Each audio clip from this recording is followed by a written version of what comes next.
The day my greedy son and his wife won $53 million in the lottery, they kicked me out with the words, "We don't need your pathetic pension cash anymore, just go die somewhere else."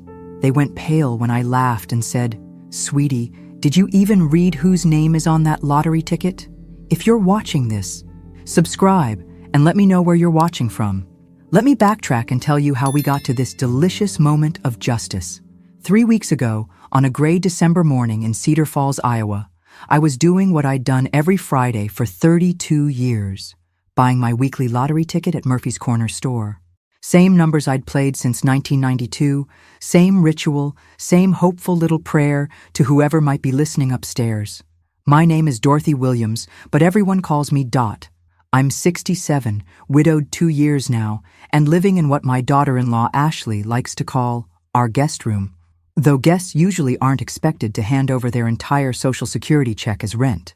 "Morning, Mrs. Williams," called Jimmy Murphy from behind the counter. At 25, he still remembered when I used to bring my son Marcus in for penny candy. "The usual?" "You bet." I handed him my $5, watching as he printed my ticket. Those numbers, 7, 14, 23, 31, 45 with Powerball 18, they meant something. 7 for the day I married Harold. 14 for the day Marcus was born. 23 for our wedding anniversary. 31 for the house number where we raised our family. 45 for the years we had together. 18 for Marcus's age when he graduated high school, so proud and full of promise. Back then, I never imagined those numbers would become my weapon of mass destruction. "Cross your fingers for me, Jimmy," I said, tucking the ticket into my purse. "Always do, Mrs. Williams. You're due for some good luck." If only he knew how prophetic those words would be. Walking home through the December chill, I passed the house Harold and I had shared for 43 years. The new owners had painted it yellow. Harold would have hated that. He always said our white house with black shutters looked dignified, like a place where decent people lived and raised their children with respect and values. The irony wasn't lost on me that I was now living with the child I'd raised in that dignified house, and he was treating me like an unwanted burden. Ashley's BMW was in the driveway when I reached what I supposed I had to call home now. Through the kitchen window, I could see her on her phone, gesturing wildly, probably talking to her sister about their next vacation or complaining about having to share their house with Marcus's ancient mother. I let myself in through the back door, hanging my coat on the hook by the laundry room, the same hook where Marcus used to hang his Little League jersey, where Harold hung his work shirts, where normal families hung their things because they belonged somewhere. "Dot, is that you?" Ashley's voice carried that particular edge it got when she was annoyed about something, which was most of the time these days. "Just me," I called back, though I wanted to add, "Sorry for existing in your precious house," but I didn't. Because I'd learned, over these past 2 years, that sometimes survival means keeping your mouth shut and your dignity intact, even when both are getting harder to maintain every day. The day Harold died changed everything, though I didn't realize it at first.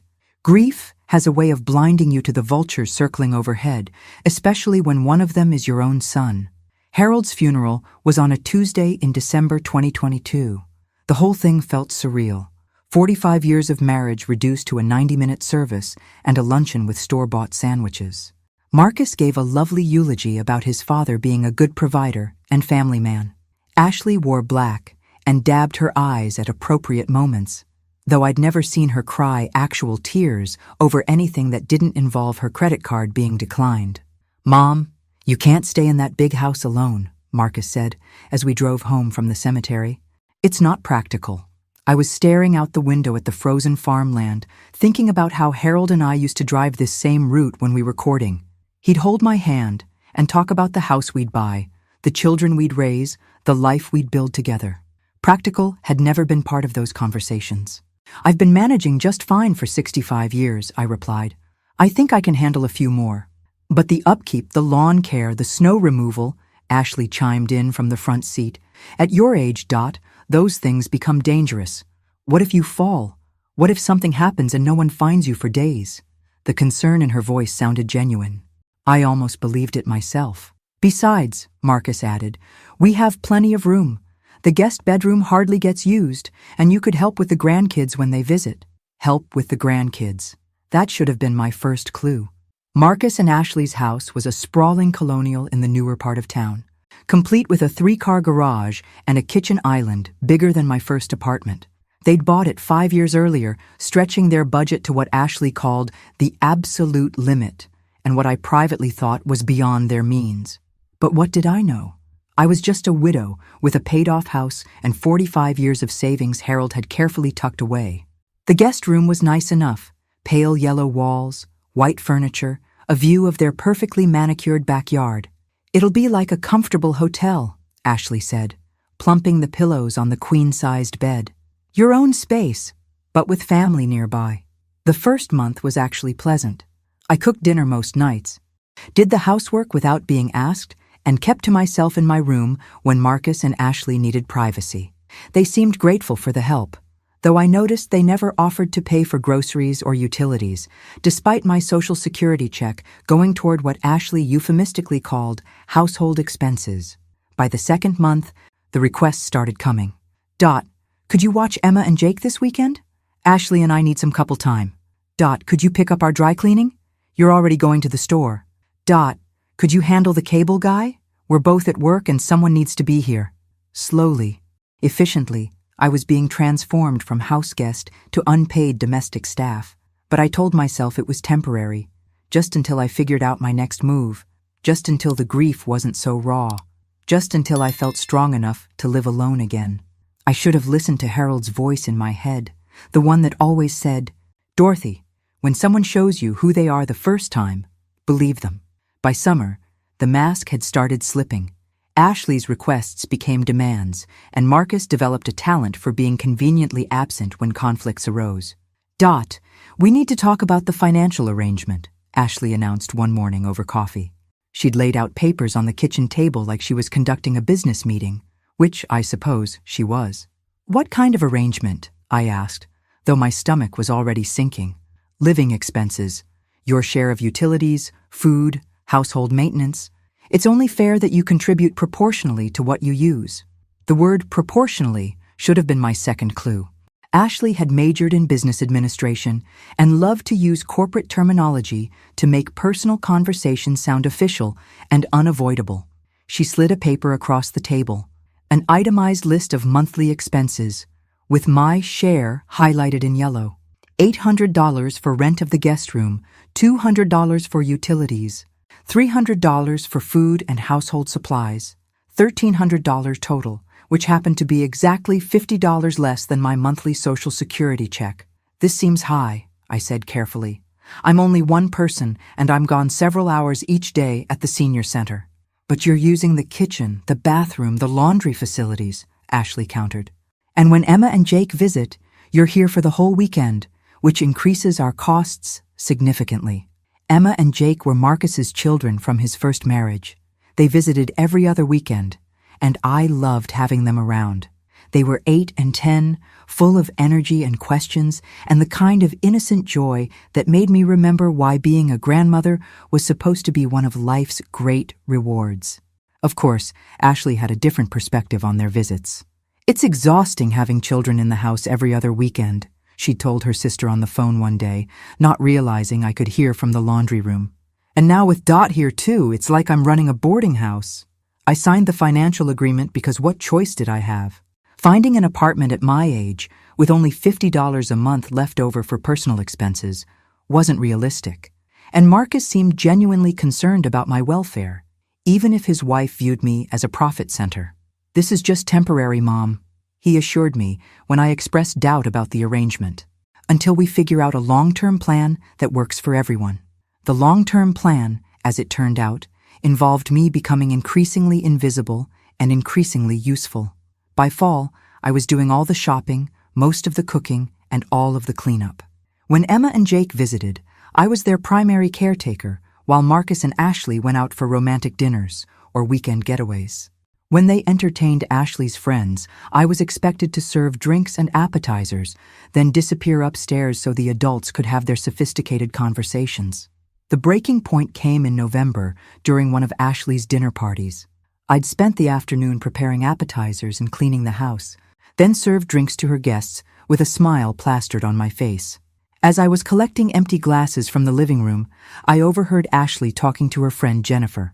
"It's actually worked out perfectly," Ashley was saying. "Dot handles all the domestic stuff, watches the kids when they're here, and her Social Security covers most of her expenses. It's like having live-in help, except she pays us for the privilege." Jennifer laughed. "That's brilliant. You should write a book, How to Monetize Your Mother-in-Law." Standing there with a tray full of dirty glasses, listening to my living situation being discussed like a clever business scheme, something crystallized inside me. This wasn't temporary housing during a difficult transition. This wasn't family helping family through tough times. This was exploitation, pure and simple. But I didn't say anything that night. I just carried the glasses to the kitchen, loaded the dishwasher, and went upstairs to my room. After all, I still had my weekly lottery ticket to look forward to. And sometimes, if you wait long enough, the universe has a way of evening the score. December arrived with an early blizzard, and Ashley's announcement that they were converting the basement into a mother-in-law suite for me. She presented this like it was a wonderful upgrade, complete with a small kitchenette and a separate entrance. "You'll have so much more privacy," she explained, spreading architectural drawings across the dining room table. "Your own space, your own entrance, almost like your own apartment." The basement. They wanted to move me to the basement. Marcus hovered nearby, looking uncomfortable but supportive. "The contractor says it'll be finished by spring, and you'll have the kitchenette, so you won't need to use the main kitchen as much." Translation. They wanted to isolate me completely, eliminate even the minimal inconvenience of sharing common spaces with their house guest who paid them $1,300 a month for the privilege. "What if I don't want to move to the basement?" I asked. Ashley's smile tightened. "Well, Dot, we've been thinking about that too. This arrangement has been working well, but we're starting to feel like we need our space back as a couple. The basement suite would give you independence while keeping us all close. And if I prefer to find somewhere else to live?" The silence stretched uncomfortably. Finally, Marcus cleared his throat. "Mom, we've gotten used to having you here, your family, but if you wanted to explore other options, we'd understand." Other options. At my age, with $50 a month in discretionary income, my other options were limited to subsidized senior housing with a 2-year waiting list or a studio apartment in the dodgiest part of town. They had me trapped, and they knew it. That Friday, I walked to Murphy's Corner store with more determination than usual. The snow was falling steadily, coating the sidewalks with a slippery layer of ice that made each step treacherous. But I was beyond caring about treacherous. My whole life had become treacherous. "Rough weather for walking, Mrs. Williams," Jimmy called as I stomped snow off my boots. "I've walked through worse," I replied, pulling my $5 from my purse. Same numbers as always. As Jimmy printed my ticket, I found myself thinking about those numbers differently. 7 for the day I married Harold, back when I was young and believed in happy endings. 14 for the day Marcus was born, when I thought I was raising a man who would respect and protect his family. 23 for our wedding anniversary, celebrating decades of partnership and mutual support. Maybe it was time for those numbers to represent something new. I tucked the ticket into my wallet, right behind Harold's old driver's license that I couldn't bring myself to throw away. "Cross your fingers for me, Jimmy," I said, same as always. "Always do, Mrs. Williams. This could be your week." Walking home through the snow, I passed a group of teenagers sledding down the hill behind the elementary school. Their laughter echoed across the frozen landscape, pure joy without any undercurrent of calculation or manipulation. I remembered Marcus at that age, how he'd spend hours building snow forts and refuse to come inside even when his clothes were soaked through and his lips were blue with cold. Where had that boy gone? When had he become someone who could look his mother in the eye and explain why moving her to the basement was really for her own good? Back at the house, Ashley was in the kitchen, on the phone with the contractor.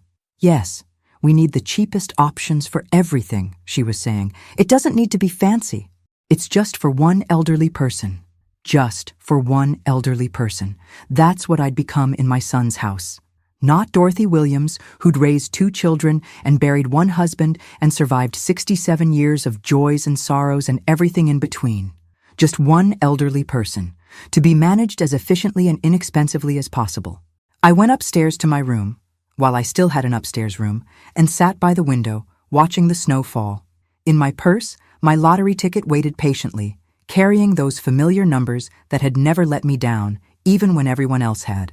Sometimes the universe takes its time preparing justice, but when it arrives completely. The winning numbers were announced Friday night at 10:59 p.m. on Channel 7. I was in bed, reading a library book about a woman who inherited a mysterious house when the lottery segment came on during the late news. Tonight's Powerball jackpot was $53 million, the perky blonde anchor announced. The winning numbers are 7, 14, 23, 31, 45, and Powerball 18. For a moment, my brain refused to process what I'd heard. Those were my numbers. My exact numbers. The ones I'd been playing faithfully for 32 years. I fumbled for the remote, rewinding the DVR to hear the announcement again. 7, 14, 23, 31, 45, and Powerball 18. My hands were shaking as I reached for my purse, pulling out the lottery ticket with fingers that suddenly felt arthritic and clumsy. There they were, printed in black and white. 7 to 14 to 23, 31, 45. PB 18, $53 million. I sat there staring at the ticket, waiting for the reality to sink in. After 32 years of hope and $5 investments, I had finally won. Not just won, I had won big. My first instinct was to run downstairs and tell Marcus and Ashley, share the incredible news with family, celebrate this life-changing moment together. Then I remembered where I was sitting, and why, and how I'd gotten there. In their house, paying them $1,300 a month rent while serving as unpaid domestic help and child care, scheduled to be moved to the basement in the spring because my presence in their lives had become inconvenient.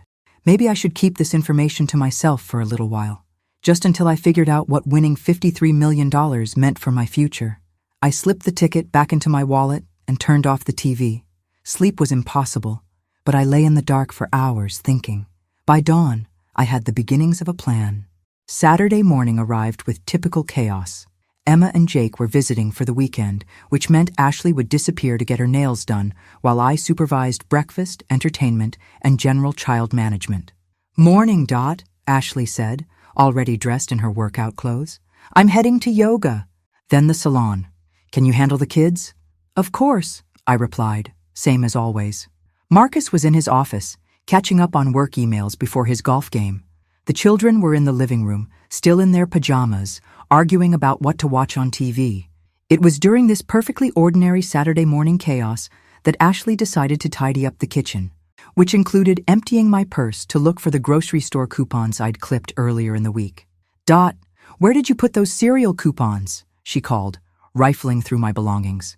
"They should be in the side pocket," I called back, focused on mediating the TV remote dispute between Emma and Jake. "Found them! And oh my goodness, what is this?" Something in Ashley's voice made me look up. She was standing by the kitchen counter, holding my lottery ticket, her face pale with shock. Did you buy a lottery ticket?" My stomach dropped, but I kept my expression neutral. "I buy one every week." "Same numbers for 32 years. Ashley was staring at the ticket like it was radioactive. "Dot, do you know what the winning numbers were last night?" Before I could answer, she was grabbing her phone, frantically Googling. Oh my God, Marcus!" Her shriek brought Marcus running from his office. Golf shirt half-buttoned, hair still messy from sleep. "What's wrong? Is someone hurt?" "The lottery ticket." Ashley thrust the ticket at him with trembling hands. "Look at the numbers. Look at last night's drawing." Marcus took the ticket, frowning as he read the numbers. His frown deepened as Ashley showed him her phone screen with the winning combination. The silence in the kitchen stretched like taffy, broken only by Emma asking if anyone was going to make pancakes. Finally, Marcus looked up at me, his expression unreadable. "Mom, do you realize what this means?" I realized exactly what it meant. The only question was whether they did. The next hour was pure chaos, and I watched it all unfold from my seat at the kitchen table like I was viewing someone else's life through a window. Ashley was pacing the kitchen, phone pressed to her ear, talking to what sounded like every person in her contact list. 53 million. Yes, million. We won the lottery. We won. That was interesting. Marcus had taken the ticket from Ashley and was examining it like a forensic expert, comparing the numbers on his phone screen over and over. "This is real," he kept muttering. "This is actually real." Emma and Jake, sensing something momentous was happening, had abandoned their TV dispute and were standing in the kitchen doorway, eyes wide with confusion and excitement. "Are we rich now?" Emma asked. "We're very rich, sweetheart," Ashley said, scooping her up for a spin around the kitchen. "We'll never have to worry about money again." I found myself thinking about Harold, wondering what he would make of this scene. Probably something wry about chickens counting themselves before they hatched. Harold had always been cautious about assuming outcomes before understanding all the variables. "Mom," Marcus said, still clutching the ticket, "we need to call a lawyer, and a financial advisor, and probably an accountant. There are taxes to consider, and claiming procedures, and we should probably call that contractor and upgrade the basement plans," Ashley interrupted. "I mean, if we're millionaires, we don't need to go with the cheapest options anymore." The basement again. Even in the midst of what they thought was life-changing good fortune, they were still planning to move me to the basement. "Actually," Ashley continued, her voice taking on that particular tone she used when she was working through a problem, "we should probably think bigger than the basement. I mean, with this kind of money, we could buy a bigger house, something with a proper mother-in-law wing. Or," her voice brightened, "we could look into one of those nice senior communities for Dot, the expensive ones where they have activities and medical care and everything." Ah, there it was. The money was going to buy them a more elegant way to get rid of me. Marcus nodded enthusiastically. "That's a great idea. Mom, you'd probably be happier with people your own age, right? And we could afford one of the really nice places now." I watched my son and daughter-in-law make plans for my future, using money they assumed belonged to them to solve a problem they'd created by treating me like an inconvenience. The irony was so perfect, it almost made me laugh. "There's just one small detail we should probably address," I said quietly. Both of them turned to look at me, expressions expectant and slightly impatient, like parents listening to a child who was interrupting adult conversation. "The lottery ticket," I continued calmly, "is in my name." The silence that followed was different from before. This wasn't the shocked silence of unexpected good news. This was the horrified silence of people realizing they'd made a terrible assumption. "What do you mean?" Ashley asked slowly. I held out my hand, and after a moment's hesitation, Marcus placed the ticket in my palm. "I mean," I said, looking down at the familiar numbers that had just transformed from hope into power, "that I bought this ticket with my money, from my purse, using the numbers I've played for 32 years. Which makes it mine." Ashley's face went through several fascinating color changes. But you live here. We're family.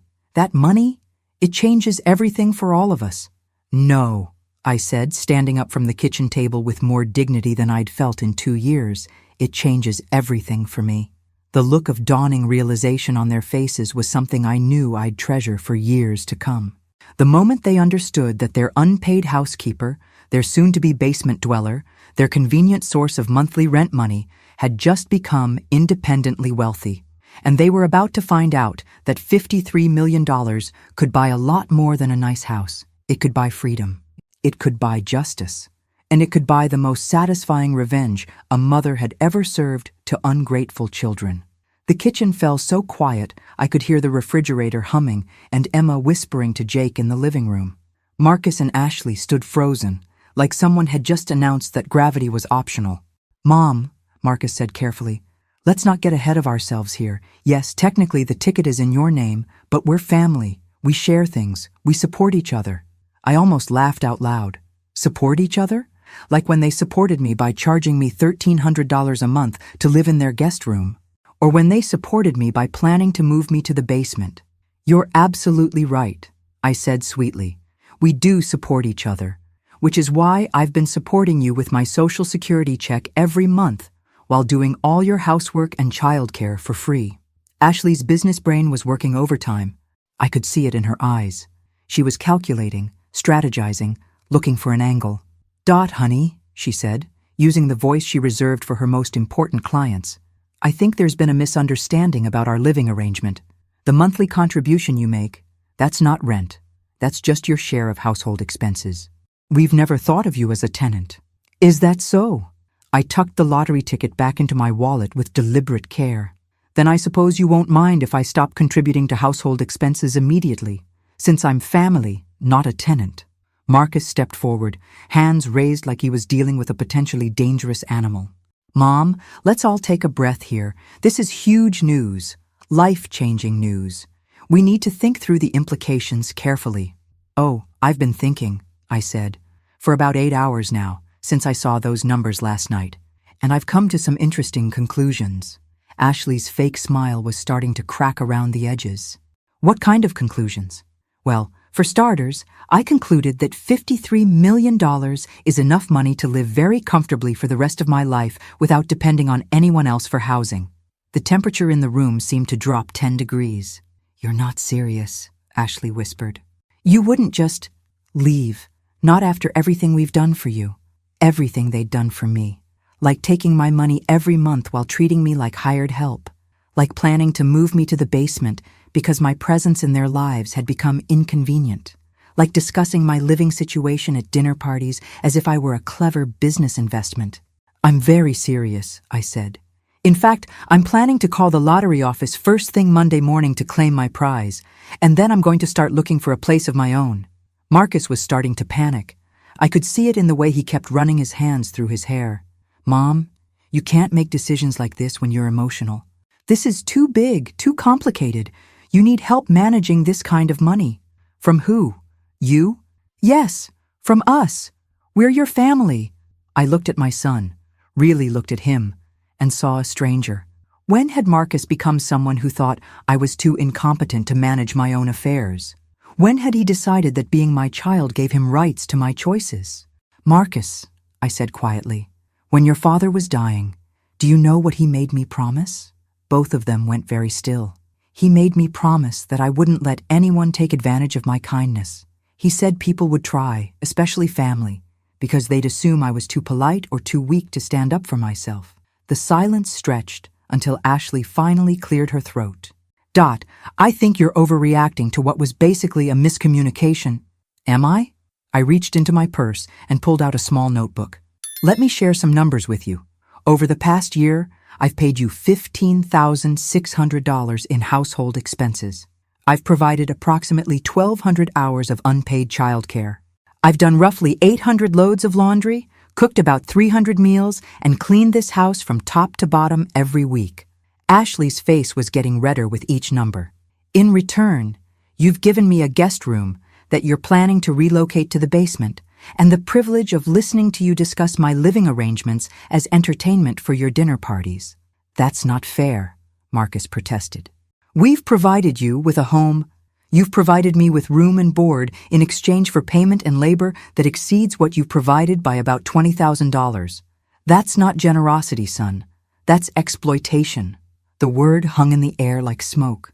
And now, I continued, standing up and smoothing my sweater, I have the resources to explore other options. Sunday morning arrived with Ashley in full crisis management mode. She'd obviously spent the night strategizing because she greeted me at the breakfast table with a 3-ring binder and her most professional smile. I've been doing some research, she announced, opening the binder to reveal printed articles about lottery winners. Did you know that 70% of lottery winners go bankrupt within 5 years? I poured myself coffee and settled in to watch the show. Is that so? Absolutely. The statistics are terrifying. Poor financial decisions, bad investments, family members taking advantage. It's a complete disaster for most people. She flipped through pages of highlighted text. That's why you need professional guidance. Family guidance. Marcus appeared in the doorway, looking like he hadn't slept well. Mom, Ashley's right. This is way too big for any one person to handle alone, especially someone your age, Ashley added helpfully. No offense, but managing $53 million requires expertise in tax law, investment strategy, estate planning. It's incredibly complex. I took a sip of coffee and studied their earnest faces. They'd clearly spent considerable time preparing this intervention, working out their talking points and strategy. It was almost touching how much effort they were putting into convincing me I was incompetent. You've given this a lot of thought, I observed. We care about you, Marcus said. We don't want to see you make mistakes that could ruin your financial security. What kind of mistakes? Ashley leaned forward, sensing an opening. Well, for instance, buying a house without understanding the tax implications, or making large purchases without considering how they affect your long-term cash flow, or trusting the wrong people with your money. The wrong people, I repeated. Like who? Like financial advisors who charge huge fees, or investment managers who push risky products, or family members who might try to take advantage of your generosity, Ashley said, apparently without any sense of irony. I set down my coffee cup with deliberate precision. Ashley, let me ask you something. When I moved in here, did you research the average cost of assisted living facilities in our area? Her eyes flickered with something that might have been guilt. What do you mean? I mean, did you look up what it would cost me to live somewhere else, so you could price my room and board competitively? Marcus shifted uncomfortably. Mom, we never thought of it that way. Because I did some research myself yesterday, I continued. The average cost of a private room in a quality assisted living facility around here is about $1,800 a month. That includes meals, housekeeping, activities, and medical support. Ashley was very quiet now. You've been charging me $1,300 for a guest room and the privilege of doing my own housework, cooking, and childcare. That's not family helping family. That's a business arrangement, and not even a fair one. It's not about money, Marcus said desperately. It's about family, about staying together. Is it? Then why were you planning to move me to the basement? Neither of them had an answer for that. I closed Ashley's binder and slid it back across the table. I appreciate your concern about lottery winners going bankrupt, but I think you're worried about the wrong person making poor financial decisions. Ashley's professional composure was starting to crack. What's that supposed to mean? It means that in the past year, I've been subsidizing your lifestyle to the tune of about $20,000. Meanwhile, you've been planning home renovations, taking vacations, and buying new furniture while charging your elderly mother-in-law market-rate rent for substandard accommodations. Marcus looked genuinely confused. Substandard? Mom, this is a nice house, with no privacy, no independence, and a landlord who treats me like domestic help. I stood up from the table. But that's all about to change. Where are you going? Ashley asked sharply. To call my lawyer. The look of panic that crossed both their faces was something I'd remember for a long time. By Monday afternoon, news of my lottery win had spread through Cedar Falls like wildfire. Jimmy Murphy had apparently put 2 and 2 together when he saw the winning numbers announced, and by noon, there were 3 news vans parked outside Marcus and Ashley's house. I watched from my bedroom window as reporters knocked on the front door, asking for interviews with the mystery millionaire. Ashley had taken to answering the door with her hair perfectly styled and her brightest smile, clearly hoping to be featured in the coverage. Mrs. Williams is resting and not available for comment right now, she told the Channel 7 reporter. But as her family, we're just so excited for this blessing in all our lives. All our lives. That phrase was becoming Ashley's favorite. My phone had been ringing constantly since 10 a.m. Old friends from church, former co-workers from the insurance office where I'd worked before retirement, even my cousin Patricia from Minnesota. Everyone wanted to congratulate me, share in my excitement, and inevitably ask what I was planning to do with the money. What I was planning to do was meet with David Richardson, the lawyer Harold and I had used for our wills and estate planning. David was expecting me at 2 o'clock, and I was looking forward to the conversation. Dot, you can't leave the house right now, Ashley said, intercepting me as I headed for the front door with my purse and car keys. There are reporters everywhere. They'll mob you. I have an appointment, I replied calmly. Can't it wait? At least until the media attention dies down? Marcus appeared beside his wife, both of them blocking my path like concerned bodyguards. No, it can't wait. Mom, be reasonable. You're not equipped to handle this kind of media circus. Let us help you navigate this. Navigate. Another one of Ashley's corporate terms. I've been navigating my own life for 67 years, I said. I think I can manage a walk to my car. But when I opened the front door, I understood their concern. There were indeed reporters crowding the front yard, cameras and microphones at the ready. The moment they saw me, they surged forward like a pack of excited puppies. Mrs. Williams, how does it feel to win $53 million? What are you planning to do with the money? Is it true you've been playing the same numbers for over 30 years? I paused on the front step, looking out at the sea of expectant faces. Behind me, I could feel Marcus and Ashley hovering, probably hoping I'd retreat back into the house where they could continue their campaign to manage my newfound fortune. Instead, I straightened my shoulders and walked down the front steps with as much dignity as I could muster. "I'm very grateful for this blessing," I told the reporters, stopping beside my car. "As for what I'm planning to do with the money, I'm going to use it to live independently and make my own choices for the first time in 2 years." "What do you mean by that, Mrs. Williams?" I looked back at the house where Marcus and Ashley stood framed in the doorway, and something settled into place inside me. Something that felt like clarity and strength and long overdue honesty. I mean that sometimes in life, you discover that the people you trust most have been taking advantage of your kindness. And sometimes, the universe gives you the resources to do something about it. The reporters sensed a story brewing, pressing closer with their microphones. "Can you elaborate on that?" "I've been living with my son and daughter-in-law for the past 2 years, paying them $1,300 a month in rent while providing unpaid domestic and childcare services. They were planning to move me to their basement because my presence in their main living space had become inconvenient." I could hear Ashley's sharp intake of breath from the doorway.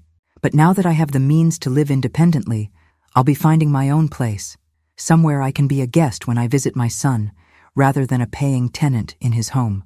"Are you saying your own family was taking advantage of you financially?"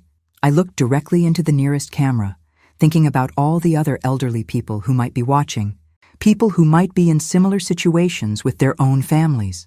"I'm saying that family should be about love and respect, not business arrangements. And I'm saying that it's never too late to stand up for yourself, no matter what your age." The questions came faster after that, but I'd said what I needed to say. I got into my car and drove away, leaving Marcus and Ashley to deal with the media circus I'd just created. In my rearview mirror, I could see Ashley frantically trying to manage the situation, probably spinning some story about misunderstandings and family dynamics. But the truth was already out there, being broadcast across 3 counties, and I was just getting started. David Richardson's law office was a welcome refuge from the media chaos. At 75, David had the kind of calm, methodical approach that came from 40 years of helping people navigate life's complications. "Dorothy," he said, rising from behind his desk with a warm smile. "Congratulations. Harold would be so proud." "Thank you." I settled into the familiar leather chair where Harold and I had sat so many times, discussing wills and insurance policies and all the practical details of a shared life. "I saw the news coverage," David continued, his expression growing serious. "Quite a statement you made to those reporters. Was it too much?" "Not at all. Sometimes the truth needs to be spoken plainly." He opened a file folder and pulled out a yellow legal pad. "Now, let's talk about protecting your interests. Have you claimed the prize yet?" "I'm planning to drive to Des Moines tomorrow to meet with the lottery officials." "Good. I'd recommend taking the annuity rather than the lump sum for tax purposes. And we'll need to set up some trusts, maybe a charitable foundation if you're interested in philanthropy." We spent the next hour discussing financial strategies, tax implications, and estate planning. David explained everything in terms I could understand, never once suggesting that the decisions were too complex for me to comprehend. It was while we were discussing living arrangements that David dropped his own bombshell. "Dorothy, there's something I need to tell you. Something Harold made me promise to keep confidential unless specific circumstances arose." My stomach tightened. "What kind of circumstances?" "If your family ever tried to take advantage of you financially." David opened another file, this one thick with documents. "Harold was more aware of Marcus and Ashley's situation than you realized." "What do you mean?" "He knew they were living beyond their means. He also suspected they were already planning to have you move in with them after his death. Not out of love, but out of financial necessity." The room seemed to tilt sideways. "Harold knew. He hired a private investigator to look into their finances about 6 months before he died. He was worried about what would happen to you." David pulled out a folder of documents. "Marcus and Ashley are in significant debt. Dorothy, credit cards, car loans, their mortgage is underwater. They've been living on borrowed money for years." I stared at the papers, seeing columns of numbers that painted a picture of financial recklessness and desperation.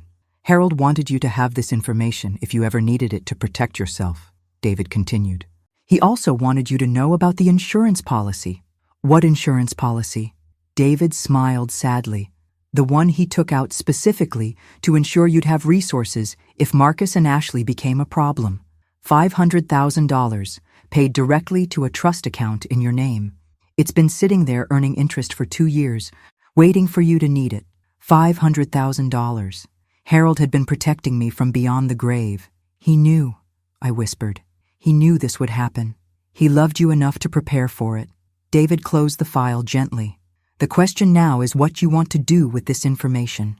I thought about Marcus, standing in the doorway that morning, blocking my path while insisting he only wanted to help me. I thought about Ashley, with her binders full of statistics about lottery winners going bankrupt, positioning herself as my savior while she'd been bleeding me dry for 2 years.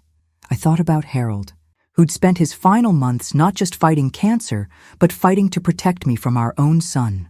David, I said finally, I want to have a family meeting. Tonight. I want Marcus and Ashley to understand exactly what their financial situation looks like and exactly how much their mother-in-law knows about it. Are you sure? Once you reveal this information, there's no going back. I stood up from the leather chair, feeling stronger and more determined than I had in years. David, I've spent 2 years being treated like a convenient source of income by people who were supposed to love me. My husband saw this coming and tried to protect me. I think it's time Marcus and Ashley learned what happens when you underestimate a Williams woman. The look of admiration in David's eyes told me everything I needed to know. Harold would indeed be proud. The family meeting was scheduled for 7 p.m. I'd spent the afternoon preparing with David's help, organizing documents and planning exactly what I needed to say. Marcus and Ashley thought they were coming to discuss my emotional outburst with the reporters and find a way to manage the media attention going forward. They had no idea they were walking into a reckoning. Ashley arrived first, armed with printed articles about lottery winners who'd been swindled by family members and a laptop full of spreadsheets showing how they could properly manage my windfall. Marcus brought a bottle of wine and his most conciliatory expression. Mom, about what you said to those reporters, Marcus began as they settled into the living room. We understand you were overwhelmed. I wasn't overwhelmed, I interrupted calmly. I was finally telling the truth. Ashley opened her laptop with practiced efficiency. We've prepared a comprehensive financial plan that addresses all your concerns while ensuring your long-term security.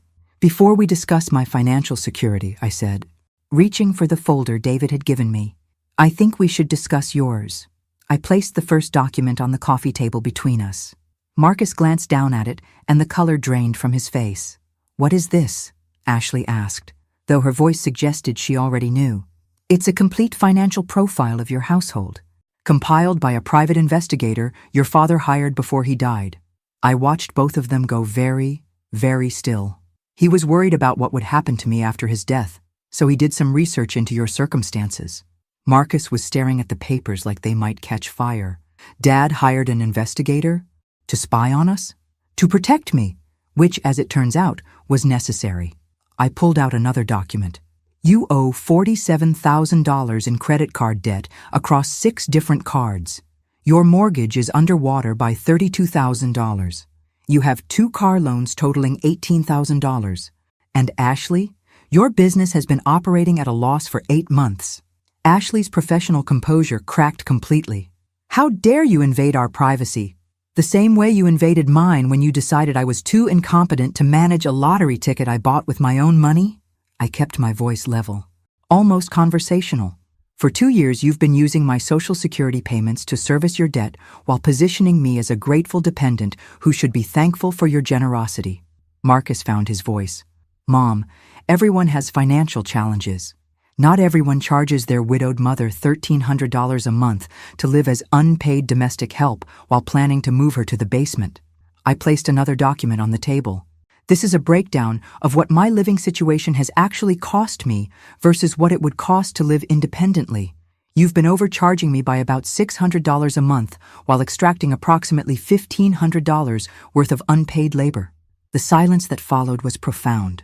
That's over $25,000 a year you've been taking from me, I continued. $50,000 over 2 years. From your own mother, while you were planning to isolate me further by moving me to your basement. Ashley was crying now, but I noticed they were the kind of tears people cry when they're caught, not when they're sorry. We never meant for it to be like that, Marcus said desperately.